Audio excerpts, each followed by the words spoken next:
We're going to go ahead and get started. So we've been having several questions about really kind of what the market's doing, what the stats, the way that they are. We're having clearly the market has shifted, and it's requiring us to have skill sets that a couple of months ago we didn't really need much. Where if you're working specifically with some listings, you 5, 6, 7 months ago, you didn't really need very much of a skill set to get that property under contract. I mean, if you didn't really know how to price a property very well, if it was below the price it should have been, you received 50 offers. If it was right at the price that it should have been, you received 25 offers.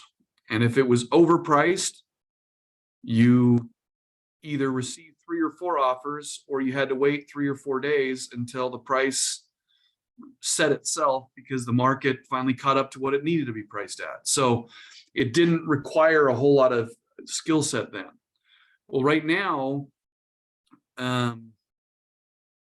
sellers, agents, really anybody, we don't really know what the price should be because we're kind of in this transitional period of pricing going out the roof. What, last year, a 27% increase?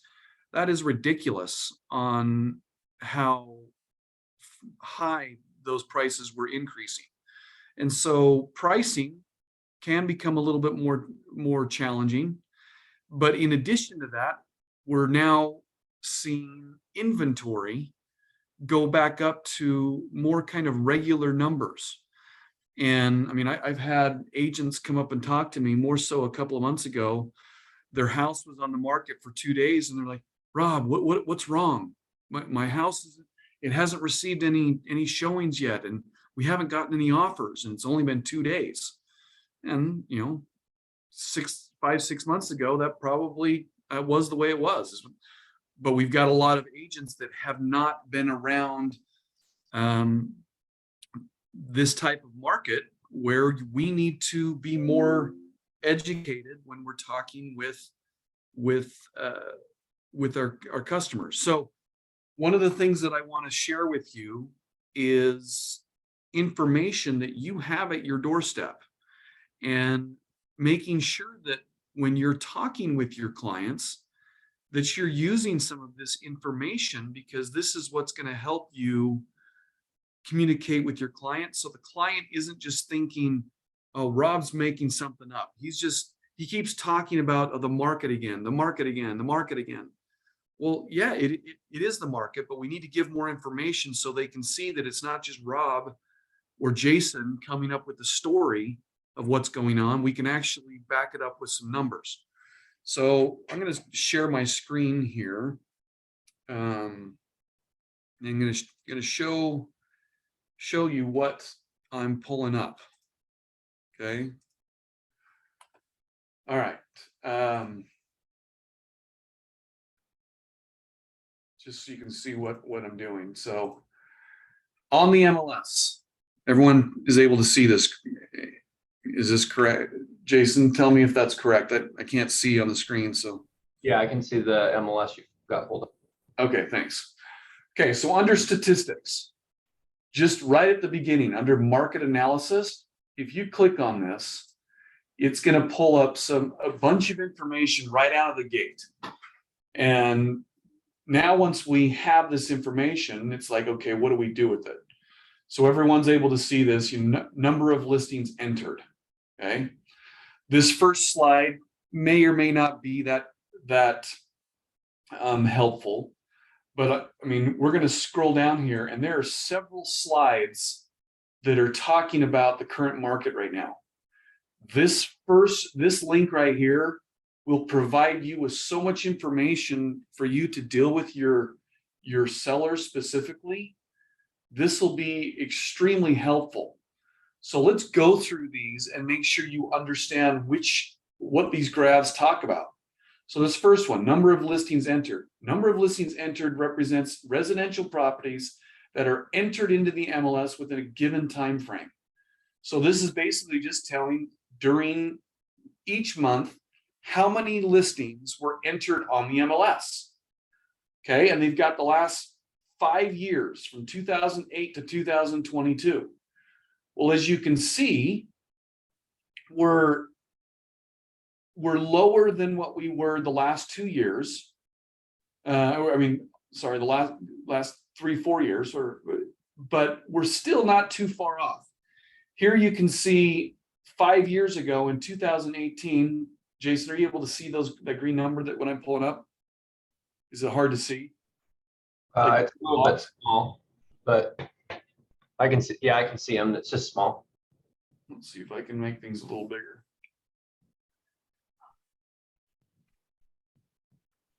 That's great. Yeah, I can see. All right, so here we go. In this year, for this particular month of August, we had 5,436 new listings entered on the MLS. Well, last year it was 5,600. The year before that, 5,700. So we're gradually getting a little bit less and less. Back in 2018, it was 6,400. So we had a lot of homes that were being listed. Back here in June, we were actually higher. So new listings were coming on the market every single day, and we were right in line with the last 4 or 5 years. So that's good information to show to your clients saying, hey, Mr. and Mrs. Seller, their homes are still being put on the market. They're still, and that hasn't changed much, even though right in the last couple of months they've dropped off a little bit. Okay, so now and then here's the actual numbers, breaking it down per month that you could send them. You can download the PDF, and every link is going to be able to do this. Okay, well, now let's go to this next listing. This is where it starts getting a significant difference that you can start communicating to your clients, because your clients, knowing that their homes are on the market and they either are unwilling to do price reductions or they haven't done a price reductions that is enough, this is the information that's going to help you. Okay, active listings. So for so long, during the last 2 years, we have had a huge shortage of listings. In the last for 2020, for 2021, and now 2022, here we go into this analysis, and up until, as we all know, April, the listings were kind of the same from this year, 2022 to 2021. It was still more in 2021 than it was in 2022, but it was still kind of right in line with each other. But now come April, when the market shifted, here we start seeing a significant difference in the listing inventory. And this is also, but this is a good thing, because a lot of the offers that were being received in February, March, April, buyers were panicking because there was a property came on the market and they were competing against 15, 20, 30 other offers, and they needed to find something. So they were just offering whatever they could, and rates were also a little bit still lower at that point. Well, now come April, the market shifts, and look at what has happened since April. We've gone to 2,800 listings, all the way at its highest, over basically 10,000 listings. That's a 75% increase in inventory. So now when you think of it, that seller, in that 6-month time, we went from the 2,800 homes all the way to 10,000 homes, so a 70% increase. Now, yes, this time last year was 4,500, so it's a 50% increase from this time, from last year to this year at the same month that was there.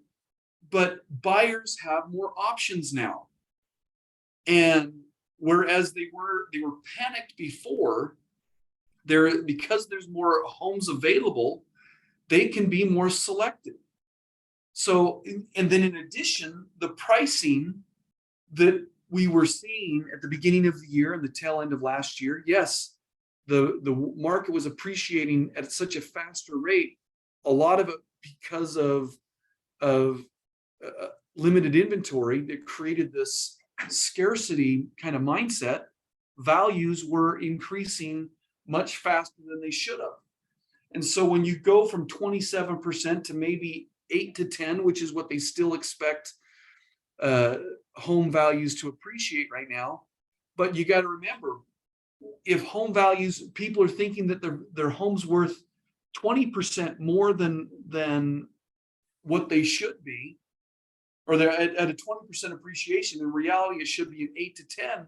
They're going to have a price reduction in order to get that property more in line with where it needs to be. Any questions about that one right now? This is a huge number, because now that there's more inventory, that panic that buyers are having to make offers has drastically reduced. And plus, your listing on the block is no longer the only listing on the block. They have competition that's around there that buyers are able to select from, and they don't have to decide within minutes of seeing the property if they have to make an offer or not, because days on market are also increasing. Rob, Okay? Yes, can I make a comment? please do. When I've done my last several CMAs, I have only gone out a month at most. And sometimes that's hard depending on the listing, how, similar or not similar. Sometimes I go a little further out, but still with the same really good comparable size, buyer market. And then I'll do it again, just to make sure that I'm really right on what I should be. But I don't go out as far. I can tell that a lot of people have been going out too far for their pricing because they price it too high. But when you go down just within that 2 weeks to a month, I've been finding, especially since there's more, I find more comparables to price it right. Yeah, if you're looking at actives and under contracts, that would, of course, that's going to be the case. Well, I guess you can look at it all the way. Actives, under contracts, and solds. Yes, a property that sold 2 months ago in your neighborhood more than likely sold for more than it's probably worth today. Correct.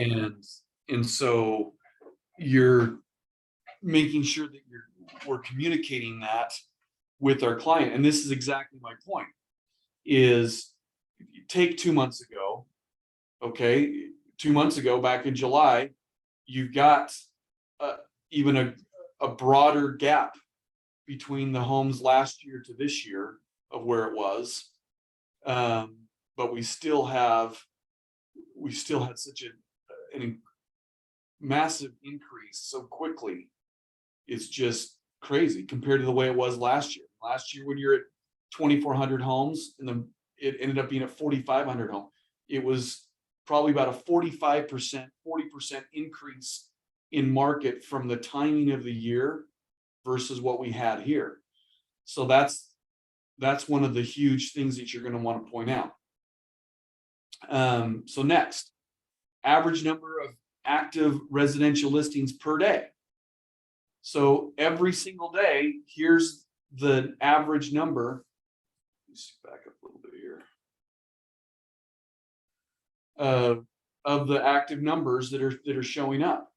So again, our active listings are on par for what they were back in 2018 and 19, compared to what they were last year and 2 years ago. Substantially different on the increase in inventory. Okay, that plays a part on what homes and dealing with pricing. Okay, so now we go to under contract listings. This part's huge. And this is what is being defined on this graph. Under contract listings represent properties in which an offer to purchase the property has been accepted.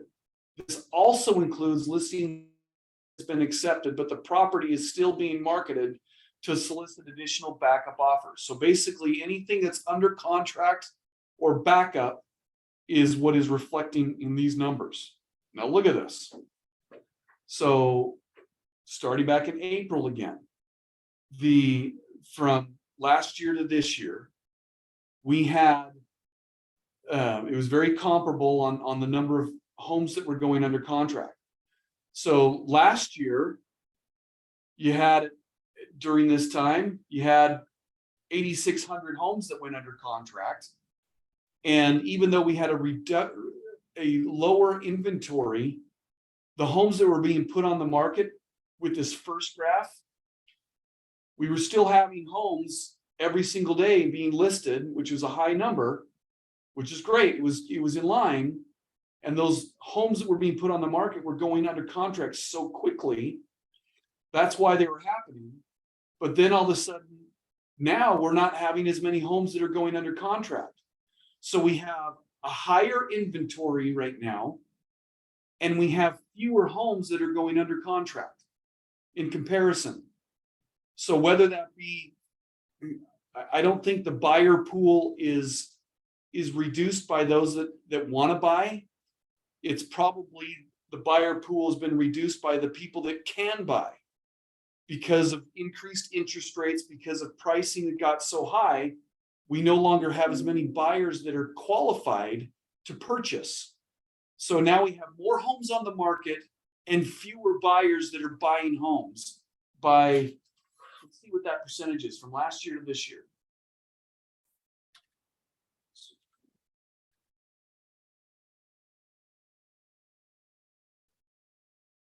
It's a 30% reduction in homes that are going under contract. Hopefully that made sense. Think about that. Our listing inventory has increased by about 75% from April. And we have 30% fewer under contracts. So that it's almost like we have more inventory than what we've been working with. So again, your listing is less desirable from a buyer's standpoint. So your seller needs to understand that they need to be even more prepared to make sure that their home is attractive enough to get the fewer buyers that we now have.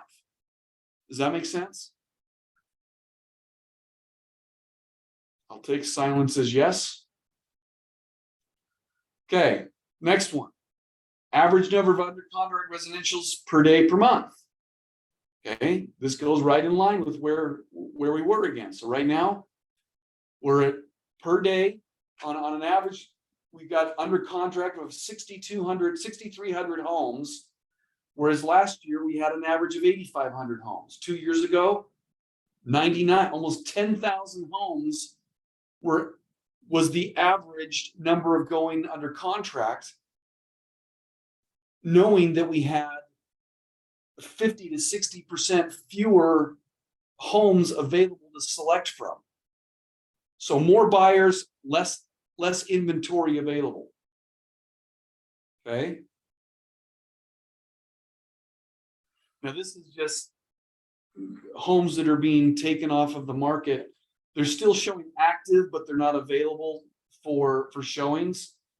And I mean, look at this spike in those last few months. The graph makes it look a little bit more deceptive. The number gap isn't as much, but still, when you look at it, 1,100, almost double the homes that we had this time last year. For whatever reason, they're not actively showing the home right now. It still is an active listing, but it's not available to be shown. So I'm sure there's a lot of people that are trying to, they might be making getting their house more repairs being made so that it's more attractive to buyers. Seasonality. I mean, obviously July is always a slower month. And so, but the comparison from July, it was 1,084, July 21st to 1,400. So about a 300 increase in homes that were not available. So again, maybe not, it's not going to help your seller too much on that stat, but it's still information that's for you. And then this goes into the same detail about that one. So we have to go back into that one. So total number of sold residential listings. Okay. So now here we go back in August. So we had in August, 3,700 homes that sold. And again, this is a Salt Lake board stat, so be mindful of that. This isn't across the whole state or Wasatch Front, but this is a Salt Lake board MLS stat that's here. But 3,600 homes versus last year 4,600. So basically a 25% reduction, roughly, in the number of homes that have sold from last year to this year. And then back in 2020, it was 5,300 is what was averaging at this point versus 36. So when sellers are getting frustrated because you keep phrasing, well, it's the market. Yeah, it is the market. But I think they need to see some of this detail. So it's not just Jason making this number. Well, it's the market. So make sure that you're using this information to communicate with your clients. So back to market listings, back to market statistics include listings that were in either an under contract or backup status and returned to active. Okay. On par for last year, but look at July and June. A 10% swing from June or July. May was 20%. Which makes sense because that's when the market really shifted in April. All these other homes are like, whoa, I'm sure a lot of cancellations occurred right at that point. Now we're more prepared with what's happening in the market. So it's not as drastic, but we're still getting a lot. Back in February, March, when there was this panic, people couldn't find homes. People were closing on homes where they probably were not in love with the house. Now they have more opportunity to really dive into the property. Back here, people are making offers on properties with non-refundable earnest money, waiving contingencies. Now they actually have a little bit more time on their hands. So again, more of a traditional market. So again, this is helpful. Does the seller want to have their home put on the market and have the deal cancel after the person does some inspections? So is the seller they want to get the home sold, and so they're more prepared in the way their home, the condition of their home needs to be in. So let's stop sharing this for a second. I want to touch some bases. Does this make sense with what we're going on? Because I know that you guys are battling through some struggles. If it's with your seller trying to get the homes priced where they need to be priced, if your home is an average price, let's just say you've got 15 homes around your listing. If your home is not the lowest price home or in the top 2 or 3, you're overpriced. I don't even have to look at the stats to see it, but your home's overpriced. And if the longer it remains on market, it's going to continue to fall in price. So these are the conversations that you need to be having with your client. And future pacing them of the potential price reduction that you may need to try to seek after. Now, if you're working with buyers, what I would mention with buyers is, look, because you might have some skeptical buyers saying, well, prices are going down. Yeah, they might be going down. But you got to do the math here.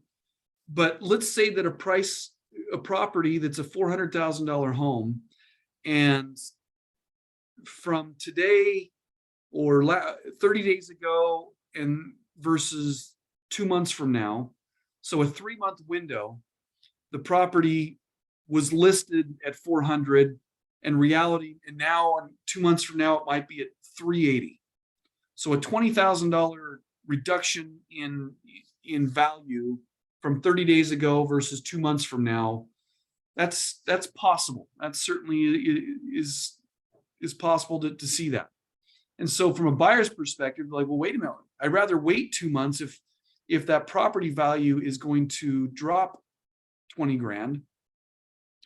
And that might be the right answer. But what the part that is unknown is what? Everything else, what will rates do? Interest rates. That's the part that is the kicker. And we've seen that interest rates, especially in the last 30 days, continue to creep up. And so rates going from 5 3/4, 5.5 to 6 1/4, which is extremely possible in the next 30 to 60 days. We're seeing rates that are pretty volatile. That is going to offset, even if the rate today, if it went up an 1/8 of a point, that's going to be a greater financial difference than that more than likely that $10,000-$20,000 over a 5, 6, 7 year period of time.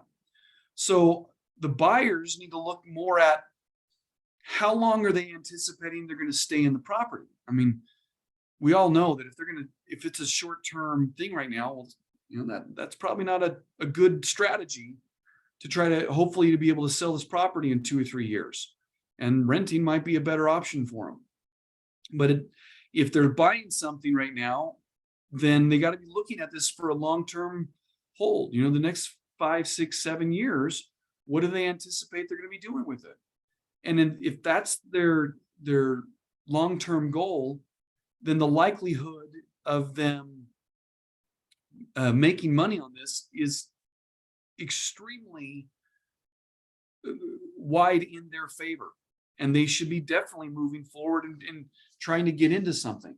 But we need to use these stats to help them see where they're going with this, because that's what's going to help them make an educated decision. Questions about what we've talked about? I don't have a question, but I have a thought. Please. Always. So what I'm hearing you say, Rob, is back to basics, that we need to find people to work with that absolutely have to buy or have to sell, because leading them through this process makes more sense than somebody that wants to wait or sit on the fence or wait till prices come down or they, go up, or interest rates, all the things that we have no control over. Is somebody that has to do something right now in the next, heavy hitters will always say the next 10 to 15 days, they have to make a decision. And we have to go after those more than we ever have versus the market we were in. Yeah, I would shift a little bit. I don't say, well, let's make sure we're clear. We're clear. We don't. I'm not queer. I am not queer. We're not queer. We're going to be clear. I'm not saying that that's our market only. The must. No, if we've got buyers that want to sell or want to buy, absolutely, that's still the market as well. But we need to be clear on the message that we're sharing with them. Absolutely.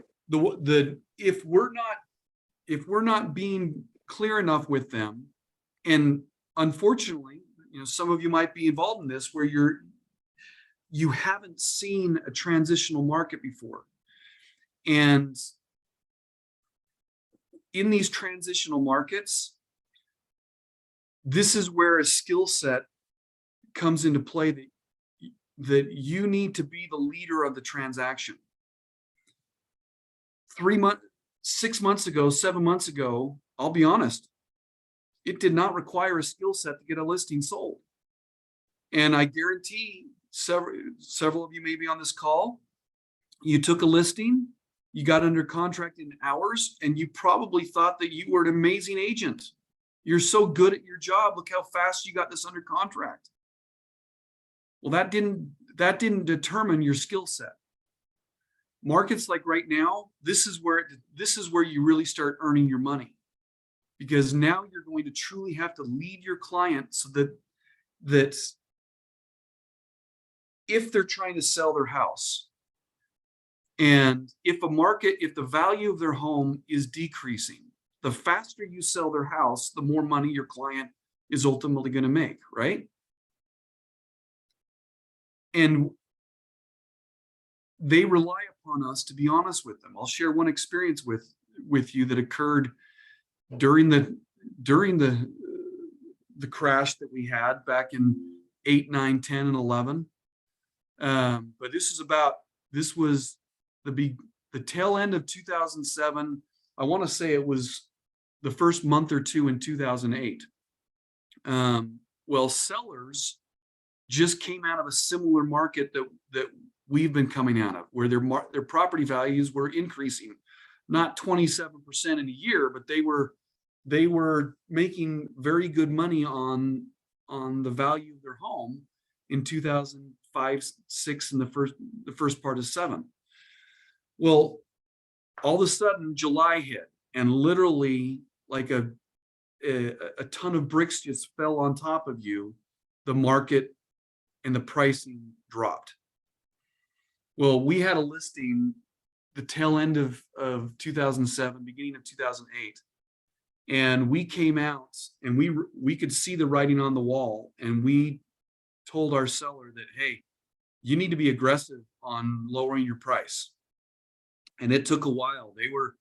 They were not happy with us. But we came out aggressive on lowering the price. And even then we had to get another price reduction with it. But this is one that had to sell.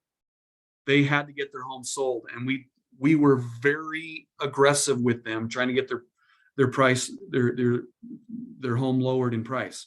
Anyway, they signed the price reduction, and there was a home that was very similar to theirs that was just either on the same street or around the corner, but it was very similar to theirs, and theirs was listed at the time $20,000, $30,000 more, and this was a $300,000 home, which would be probably about a $600,000-$700,000 home today. So $20,000 was a pretty good, significant difference. So they'd be at 320, we were at 300. Well, we finally got ours under contract, and I want to say it sold for like 290, and that other home was still on the market like at 3. They may have had a price reduction, but it was still 310, 320, whatever it was. And anyway, that our seller was pissed. They came in, threw the sign in our office, just threw it down, didn't want to have anything to do with us. They were so pissed off. Well, about 2 months later, they received a note from them apologizing for everything, because their neighbor was still on the street. The home was still available, and I think they ended up having to short sell it, but it was on the market for like 270, so $20,000 less than we got their home under contract for. And they apologized to us and thanked us not for taking their crap, because we were very honest with them. Now, we weren't unprofessional.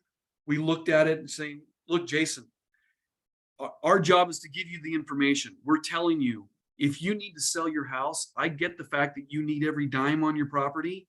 But if you continue to chase the market, then you're going to have to wait till your property value goes to the very bottom before you're going to be able to know exactly what the value is. So we're telling you, you need to do a drastic price reduction on this in order to get the attention on your home versus your neighbors. And if you want to listen to us, great. That's what we believe it's going to take to do to get your home sold. And I'm confident it'll work. But if you don't, then you're going to be losing even far more money than you're going to lose today. The decision's yours. So it was a firm conversation, but it was a professional and it was an honest conversation. And that's the stuff that the skill set that we're having to go through today. But provide information that'll help support what your statement is.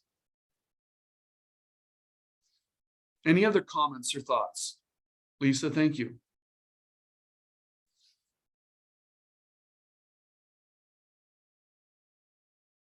Okay. If there are no other thoughts or comments about it, that's the key thing that I wanted to address. It goes in line with on the compliance stuff, because this is exactly what's happening. Because what we are getting, I'm receiving phone calls. I'm receiving requests from clients to be having their contracts canceled because our agents aren't doing their job. And I beg to differ. To some extent, they might not be doing their job because they're afraid to be honest with their clients. But you guys just need to rely upon the stats that'll help you. Okay. Well, if there's nothing further, I appreciate it. And you guys enjoy the rest of your day. Thank you, Rob. That was awesome. You bet. Thank you. You bet. Thank you. Bye-bye.